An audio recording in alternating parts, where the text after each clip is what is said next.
Well, the Oscars are this weekend, happening right here on Channel 13. And in the spirit of celebrating film and filmmaking, we're taking a deep dive into the industry, featuring different stories all week long. And kicking off the week is a challenge designed to push filmmakers to their limit.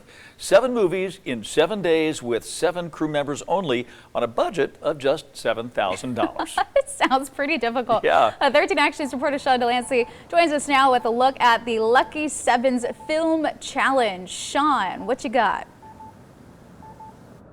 Yeah, well, Dave and Kalina, this is a massive task. Not only do these filmmakers have to follow those parameters, they have to create a feature-length film. The challenge creators say that this is about a lot more than just making movies.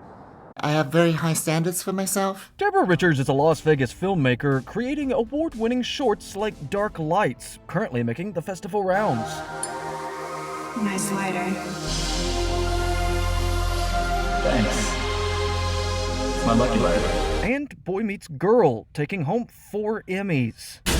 Life support warning. 10% power remaining. But the filmmaking process, even with Richards' indie guerrilla development style, met face-to-face with the coronavirus pandemic and lost. I feel like everyone's split into 2 groups. Those that kind of did everything on the honey-do list, and then those who just kind of like got into bed and stayed there for a couple months, and I was one of those. Richards continued filming as the pandemic drew on, but soon she'll tackle one of her most daunting hurdles, filming her first feature-length film in 7 days with 7 crew members on a $7,000 budget. Almost like the 48-hour film projects. Ben Stauber co-created what he calls the Lucky 7 Film Challenge, inviting 7 filmmakers from Las Vegas to follow those parameters.